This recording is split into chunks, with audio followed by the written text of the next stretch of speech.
Bonjour à tous, vous écoutez Servez-vous, la première chaîne de podcast spécialisée dans les services à la personne. Ce podcast vous est proposé par Aladom, site de mise en relation dans le secteur des services de proximité entre particuliers et professionnels. Retrouvez-nous un mercredi sur deux pour de nouveaux épisodes liés au secteur, que ce soit des actualités, des témoignages d'entreprises ou encore des décryptages de thématiques. Aujourd'hui, je suis en compagnie de Sandrine, fondatrice de toutpourlesaidants.com, une plateforme qui facilite le maintien à domicile d'un proche âgé en référençant des solutions innovantes qui améliorent leur quotidien, leur confort ou encore leur sécurité. On reviendra sur le parcours de Sandrine, mais également la jeunesse de ce projet, de ses avantages, ainsi que les ambitions futures pour Tout pour les aidants. Bonne écoute!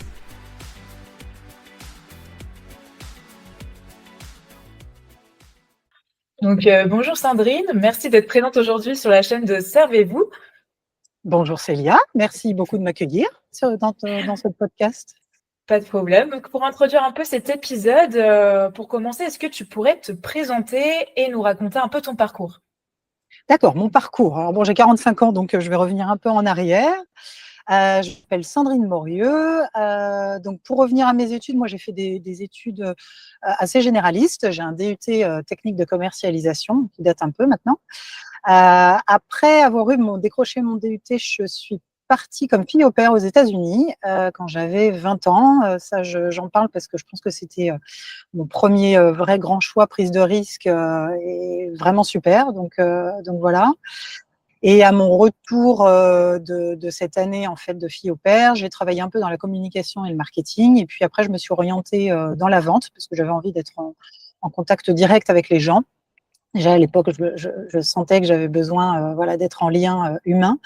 Et j'ai intégré, donc j'ai fait de la vente et j'ai intégré l'immobilier en fait en transaction pendant quelques années. Et puis après, pour pas mal de temps, j'ai été conseillère de clientèle dans la banque. Et là, même si ça peut paraître surprenant, j'ai vraiment aimé en fait ce que je faisais parce que je voyais vraiment mon métier et mon accompagnement comme un accompagnement vraiment personnalisé pour le coup de chacun de mes clients, que ce soit dans l'immobilier ou dans la banque. L'avantage, c'est qu'on rencontre en fait les familles ou les individus qui ont des perspectives vraiment de changement de vie en fait assez importants. Donc moi, j'étais contente de rentrer un peu justement dans leur vie, de pouvoir les conseiller, de les soutenir en fait dans ces étapes-là. Le problème, c'est que dans ces environnements-là, les attentes de ma direction n'étaient pas forcément de prendre ces considérations comme tu imagines. Donc, il y avait quand même un fort décalage entre la façon dont moi je voulais travailler et la conscience que j'avais, et puis la mentalité quelque part qu'on m'imposait tous les jours. Et c'est un peu à ce moment-là que j'ai commencé à avoir envie de tracer un peu ma propre route au bout de quelques années, quand j'avais déjà un peu d'expérience quand même. Et puis, il y a quelques années maintenant, ça fait 6-7 ans, je crois, j'ai tenté une première aventure d'entrepreneuriat. J'ai développé un site annuaire, d'ailleurs, qui ressemble pas mal à la plateforme toutpourlesaidants.com, mais alors, à l'époque, j'étais dans un pays complètement différent. C'était dans un environnement complètement différent que celui qui me porte aujourd'hui, donc rien à voir. Et puis en fait, assez rapidement, après que j'ai développé cette plateforme, on a eu une opportunité avec ma famille de déménager encore dans un autre pays. Et donc, j'ai abandonné ce projet-là qui m'a quand même énormément apporté, hein, pour le coup, beaucoup, beaucoup de leçons, et je m'en suis énormément inspirée par la suite. Et on s'est installé aux Pays-Bas où, du coup, j'habite aujourd'hui et d'où je te parle aujourd'hui. Et donc, rebelote, de nouveau, un nouveau pays, une nouvelle considération de se dire, voilà, qu'est-ce qu'on va faire? Et j'ai trouvé un peu par hasard un emploi dans une entreprise néerlandaise qui voulait développer sur le marché français, et une entreprise qui développe des outils interactifs et ludiques pour les professionnels de santé en EHPAD. D'accord, ok. Voilà, et donc en fait, ce sont des jeux, si tu veux, qui ont un objectif thérapeutique, hein, pour une stimulation cognitive ou un entraînement physique en fait des résidents d'EHPAD. Et c'est là en fait que j'ai trouvé le sens, si tu veux, qui me manquait dans toutes mes précédentes expériences et qui m'avaient pas nourrie. Donc c'est pourquoi je travaille, quel est le sens de ce que je fais, la finalité, et puis au-delà finalement de gagner un salaire ou de satisfaire mes besoins personnels, voilà, qu'est-ce que j'apporte, quoi. Et dans ces fonctions-là, j'ai vraiment eu cette sensation justement qu'à mon petit niveau, je contribuais à améliorer la vie de certaines personnes et en l'occurrence de personnes auxquelles on ne pense pas toujours beaucoup, donc les personnes âgées. Voilà. D'accord, ok. Donc c'est grâce à cette expérience-là un peu que t'es venue aussi l'idée de créer notamment aujourd'hui ta plateforme, Tout pour les aidants. Est-ce que du coup tu peux nous expliquer un peu en quoi elle consiste, nous citer un peu les objectifs et les avantages de ta plateforme, que ce soit notamment pour les aidants ou pour les personnes âgées du coup? Ouais, alors si pour refaire le lien, si tu veux, avec cette expérience que j'avais vécue, parce que voilà, c'était un environnement que je découvrais et ce que j'ai vu, c'est que les solutions qu'on proposait, c'était des solutions innovantes, donc voilà un peu entre guillemets surprenantes, hein, si tu veux, mais qui apportaient énormément de bénéfices. Et donc, en fait, ça apportait des bénéfices, bien sûr, aux résidents, parce que c'était l'enjeu, mais aussi aux professionnels de santé qui arrivaient à motiver, à engendrer du plaisir aussi auprès de résidents, si tu veux, qui pour certains sont quand même avec, ça peut être des syndromes de dépression ou avec des pathologies un peu avancées. Donc, en fait, il y avait tout un environnement, tout un tas de bénéfices, si tu veux, que ça créait pour tous les acteurs finalement qui utilisaient ces outils. Et donc, si tu veux, moi, c'est parti de là. En même temps, je travaillais, regarder un petit peu ce qui se passait sur le marché, parce que j'étudiais un peu la concurrence dans le cadre de mes fonctions.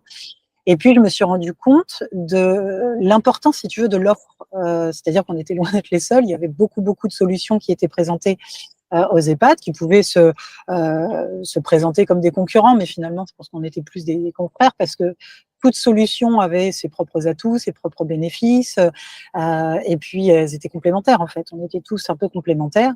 Et un constat que je me suis fait quand même, c'est que quand on démarchait les EHPAD et les professionnels de santé, on se rendait compte qu'ils étaient loin d'être informés de tout ce qui existait. Il y a un manque vraiment de connaissance en fait de ces solutions-là. Et pourtant, les EHPAD, c'est finalement les acteurs peut-être de la silver economy qui sont les plus sollicités par les startups, par ceux qui présentent des solutions.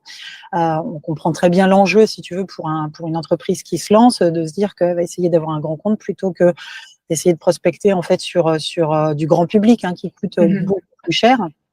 Et donc voilà, donc cette plateforme de Tout pour les aidants, à un moment donné, quand cette envie de nouveau de me lancer à mon compte a ressurgi, je suis partie un peu de ces facteurs-là en me disant voilà, j'ai envie de permettre en fait aux personnes âgées qui en bénéficient d'accéder beaucoup plus facilement à ces solutions-là, qui ne sont pas connues, qui ont du mal à se rendre visibles en fait et à se faire connaître, mais j'ai eu envie de le faire auprès des particuliers, parce que peut-être ma précédente expérience justement avec les particuliers, et puis aussi il faut savoir que tu as aujourd'hui 90% des personnes âgées qui ont 85 ans, je crois c'est à peu près ça, qui résident encore à domicile.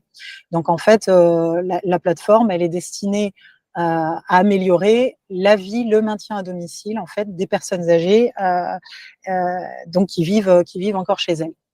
Et au-delà de parler de solutions, moi j'ai envie de mettre en avant en fait les solutions qui font du bien, qui permettent de gagner en joie, en plaisir, en bienfait physique, cognitif. Voilà, sauf que de par ce que j'avais pu voir, si tu veux, dans l'accueil en fait des solutions par les professionnels de santé, c'est pas si évident de présenter une solution innovante parce qu'elle n'est pas attendue.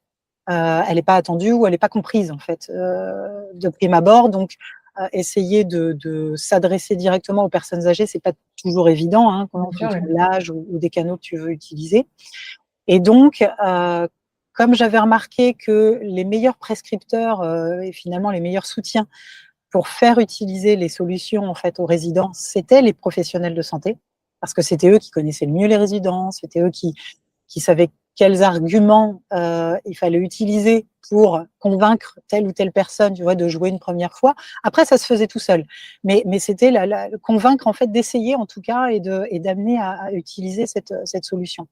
Et donc dans mon cheminement de la plateforme Tout pour les aidants, je me suis dit dans ce cas, pour les personnes qui sont chez elles, à domicile, les mieux placés qui vont avoir ce rôle-là, c'est certainement les proches, c'est-à-dire les enfants, les petits-enfants, qui peuvent proposer des choses un peu nouvelles, qui sont agréables et fun et innovantes, mais qui vont peut-être le comprendre un peu plus facilement.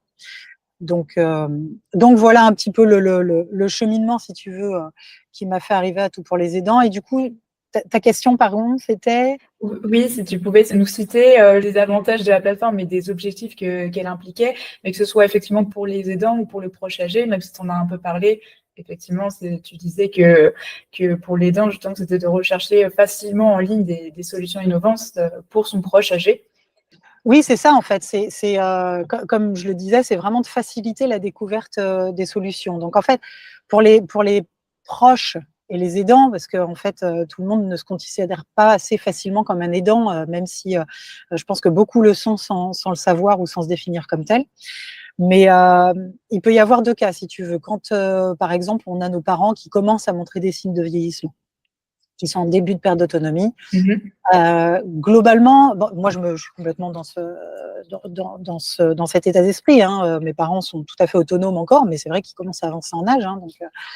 Donc voilà, donc globalement, je pense que les gens comme moi, même jusqu'à 50, 55 ans, on a une prise de conscience en fait que les signes d'avancée en âge de nos parents vont pas s'améliorer.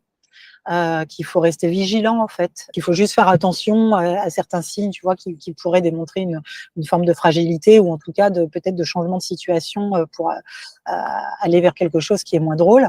Mais tant que la situation, si tu veux, est pas grave, ou en tout cas qu'on voit que notre parent est encore relativement autonome, il est trop tôt pour essayer de l'accompagner en fait sur comment prendre en compte, considérer une aide technique peut-être, tu vois, pour l'aide à la marche ou des choses comme ça, ou une adaptation du domicile aussi, qui peut être très lourde.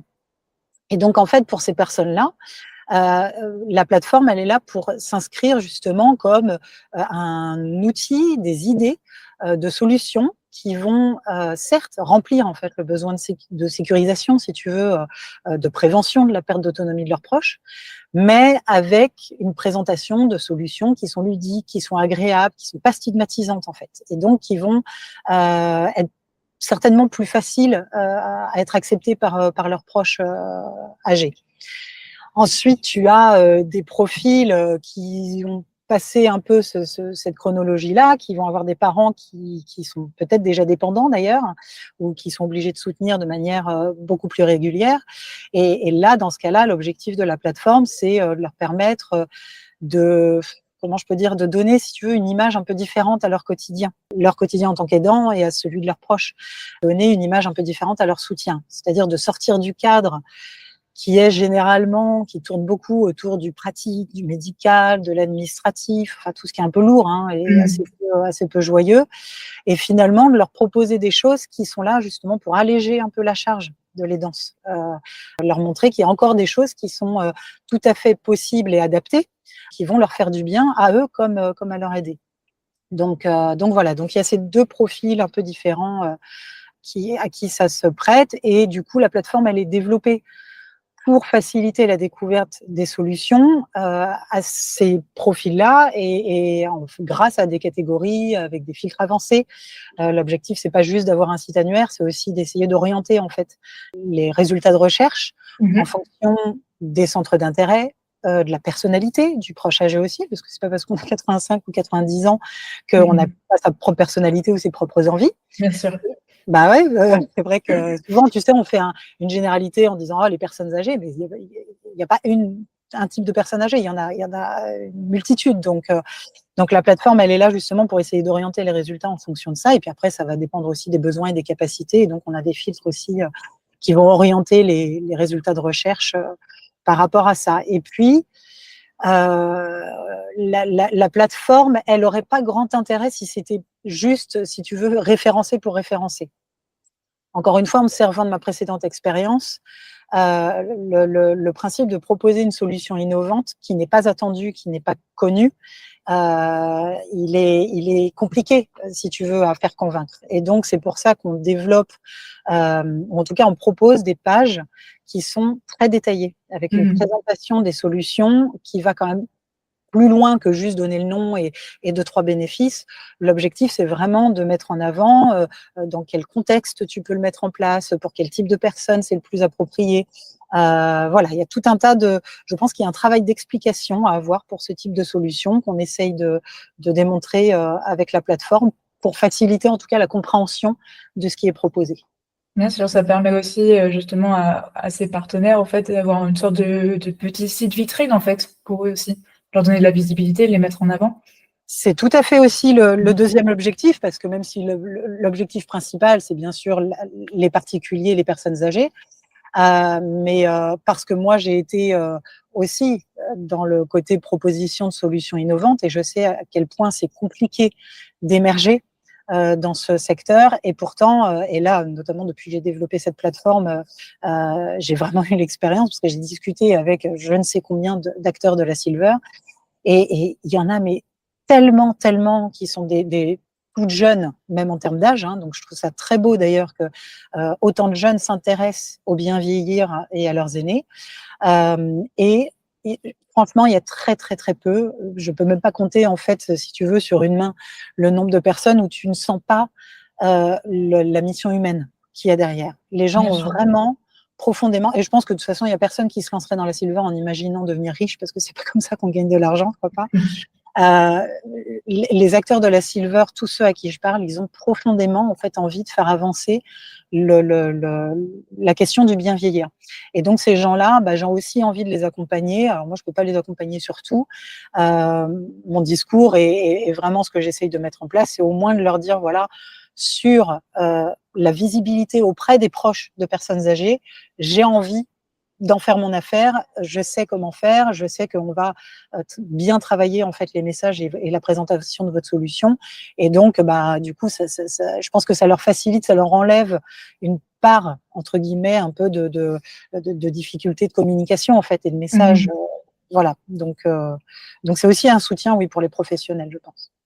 Et justement, comment ça se passe concrètement aujourd'hui dans le cas où je suis un aidant qui souhaite entrer en contact avec un des partenaires qui est présent sur la plateforme?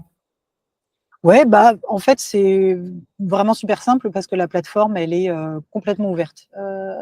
Donc, n'importe qui peut aller sur toutpourlesaidants.com et aller feuilleter le catalogue dans sa totalité. Il y a encore beaucoup de choses à ajouter, mais il y a déjà pas mal de partenaires référencés aujourd'hui. Et puis, du coup, tout le monde peut utiliser les filtres, etc. Donc, avoir les résultats de recherche. Et chaque page de partenaire est, de manière tout à fait voulue, totalement transparente, avec des liens vers le site internet, vers les pages de réseaux sociaux. Il y a même, chaque page propose un formulaire de contact pour les visiteurs qui n'ont pas spécialement envie, parce que dans l'expérience utilisateur d'un site internet, tu sais, il faut éviter en fait le nombre de clics, de liens, etc. Et donc, dans ce cadre-là, on a chaque page de partenaire a un formulaire de contact. Et du coup, chaque visiteur peut demander à être contacté directement. Donc, du coup, il n'a même pas besoin d'aller à droite ou à gauche. Et tout ça, c'est encore une fois vraiment dans l'objectif de faciliter au maximum les contacts et les liens entre les visiteurs et les partenaires. D'accord, ok. Donc on est bien sur de la mise en relation. Il y a pas tu fais pas l'intermédiaire entre la personne qui contacte et le partenaire, c'est ça? Non, absolument pas. Et c'est absolument pas l'ambition, parce que le but de la plateforme, c'est vraiment d'être exhaustive. Et donc, la volonté n'est pas d'avoir plus d'intérêt, d'avoir plus de liens vers tel ou tel partenaire. Donc, il y aura pas d'ambition d'avoir, tu vois, du reroutage, que ce soit commercialisé ou autre. Pour moi, l'objectif, c'est vraiment de rendre toutes ces solutions plus visibles. Donc, pour ça, il faut que ce soit facile d'accès. Ok, et au contact aussi. Exactement. Ça marche. Et aujourd'hui, concernant tes partenaires, comment tu les trouves pour qu'ensuite ils soient référencés sur la plateforme? Est-ce que tu les démarches ou c'est eux souvent qui viennent vers toi et qui disent voilà, tout pour les aidants, j'aimerais beaucoup être dessus? Comment ça se passe?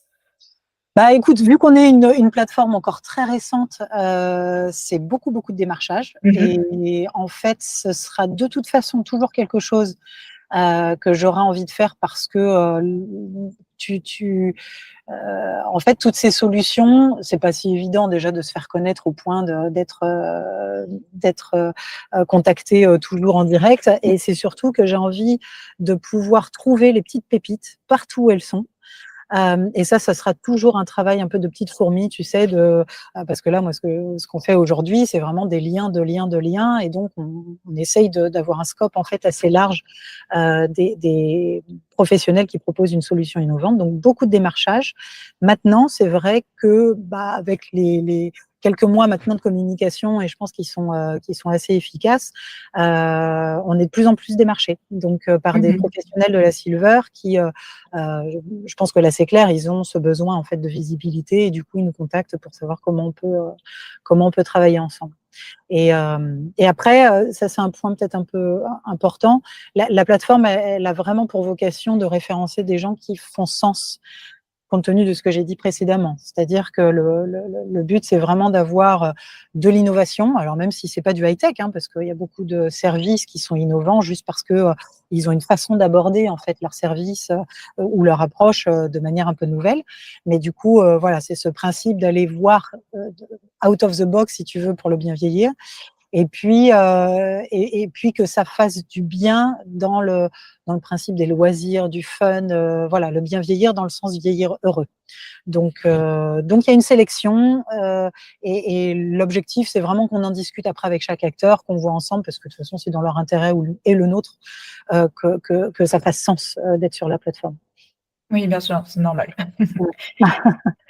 Et d'ailleurs, imaginons, voilà, pour les auditeurs qui nous écoutent, et voilà, j'ai une solution innovante dans la Silver à proposer, et j'aimerais bien être sur la plateforme pour les aidants. Quels sont un peu les prérequis en fait pour justement que après on accepte un peu ma candidature pour être référencé sur la plateforme? Eh ben, qu'il y ait donc un produit ou un service donc à destination des personnes âgées qui vivent à domicile, et qui leur permettent d'accéder ou de réaccéder en fait à des choses qui leur font du bien. Mais du coup, tout ça, c'est très large parce que on est en train de peaufiner en fait entre guillemets notre cahier des charges, parce que c'est vrai que c'est vraiment large. Aujourd'hui, par exemple, sur la plateforme, on a, je vais pas donner de nom parce que je veux pas différencier un par rapport à un autre, mais on a par exemple un capteur, tu vois, qui permet de sécuriser en fait l'utilisation de la cuisinière. D'accord. Pourquoi on a ce genre de truc qui paraît vraiment terre à terre? C'est parce que l'objectif derrière, c'est de se dire, pour ceux qui sont des amoureux en fait de la cuisine et qui prennent plaisir peut-être à recevoir leurs petits-enfants ou leurs enfants, et qu'à un moment donné, peut-être qu'une pathologie, tu vois, de troubles neurodégénératifs font que les enfants finissent par se dire non mais c'est plus très safe en fait que maman nous fasse à manger quand on vient le dimanche, donc on va lui demander d'arrêter et puis on va faire à manger nous-mêmes. Ça, clairement, en fait, on a l'impression qu'on rend service, alors qu'en fait, la personne, elle a vraiment plaisir à faire à manger. Et ben, c'est un petit truc qui peut-être permettrait en fait de sécuriser les proches, en se disant bon, allez, on sécurise le fait que la cuisinière va s'éteindre automatiquement si vraiment il y avait un oubli, qu'il y a un problème, et maman peut continuer à nous faire à manger comme ça lui fait plaisir. Après, tu vas avoir des services qui vont être de l'ordre, ça peut être des services en ligne, ça peut être des services à domicile. Donc en fait, c'est pour ça que je dis aujourd'hui, le principal, c'est déjà qu'on discute ensemble, qu'on voit. Mais par contre, si c'est du pur service médical à domicile, comme il en existe beaucoup, il n'y a pas vraiment lieu, si tu veux. Il existe énormément de plateformes aujourd'hui qui mettent en avant ce genre de choses, ou alors elles sont très très connues. Donc je n'aurai aucune valeur en fait à leur apporter à ces professionnels-là. Et derrière, les gens qui viennent sur la plateforme, je pense que ça ferait pas sens par rapport au message qu'on a, si tu veux, d'avoir quelque chose comme ça. Donc là, je donne un exemple parmi tant d'autres, hein, mais voilà, c'est pour ça que je dis que l'objectif, c'est vraiment qu'on en discute au cas par cas. D'accord, ok. Bon, bah, c'est assez clair en tout cas. Et alors, petite et dernière question, mais pas des moindres, je pense quand même. Est-ce que tu peux nous raconter un peu quelles sont les ambitions futures pour les aidants? Quelles sont les prochaines étapes un peu de développement? Alors ça, c'est une question parce que tu as le futur demain et puis tu as le futur, je dirais, dans 10 ans. Oui, bien sûr, oui, c'est pas évident comme ça. C'est ça. En fait, peut-être sur une ambition, entre guillemets, sur pas la plateforme, parce que j'ai envie de construire une communauté, si tu veux. Et ce que je voudrais vraiment pour Tout pour les aidants, c'est que ça devienne une vraie communauté où les acteurs professionnels sentent qu'ils arrivent en fait à avoir un soutien de notre part pour justement les aider à émerger. C'est pas nous qui leur ferons toute leur réussite, hein, mais en tout cas qu'on soit un des acteurs qui y contribuent. Et surtout une communauté qui aide les particuliers, où les particuliers vont se dire ah là là, bah, Tout pour les aidants, oui c'est vrai que ça m'a permis de voir un peu les choses différemment et du coup d'aider maman ou papa là-dessus, à droite et à gauche. Et après l'ambition mais vraiment ultime, profonde, mais en plus qui je pense, devient de plus en plus importante au fur et à mesure que je suis dans ce projet, parce que forcément je me renseigne, j'écoute énormément de choses, je regarde plein de films, enfin voilà, de documentaires et profondément, je voudrais qu'on arrive à porter notre pierre à l'édifice sur le changement de mentalité par rapport au vieillissement. Quand on parle de bien vieillir, tu sais, je me suis toujours fait une réflexion, c'est que moi dans mon environnement familial, hein, j'entendais souvent: «Ah, il a bien vécu», quand une personne décédait. «Ah, il a bien vécu» ou «Elle a bien vécu», et c'était toujours en référence à son âge. Sous-entendu, parce qu'il a il a vécu très vieux, du coup, il a bien vécu. Et moi, tu vois, c'est pas une notion, en fait, qui me parle tant que ça. Moi, je trouve que la vie, quel que soit ton âge, elle mérite d'être vécue parce que tu la vis pleinement.